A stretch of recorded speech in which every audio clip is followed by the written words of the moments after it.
Hello everyone, अगर आपको किसी भी तरह की खांसी है, सर्दी है या फिर ऐंठन युक्त खांसी है, ठंड के कारण खांसी रहता हो, कुकर खांसी की समस्या हो या फिर सांस लेने में आपको तकलीफ़ होता है, छाती में कफ जमा रहता है, सोते समय घरघराहट की आवाज़ आती है, तो ऐसे में आप होम्यो कफ सिरप को लें। इसमें कई सारे होम्योपैथिक मेडिसिन मिलकर बना हुआ है जो कि कफ के लिए बहुत इफ़ेक्टिव है।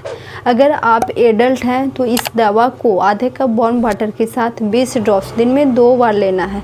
अगर बच्चे हैं तो आधे कप वार्म वाटर के साथ 10 ड्रॉप्स दिन में 2 बार लेना है। आपकी पुरानी से पुरानी खांसी हो या किसी भी तरह की खांसी हो, बिल्कुल ठीक हो जाएगी।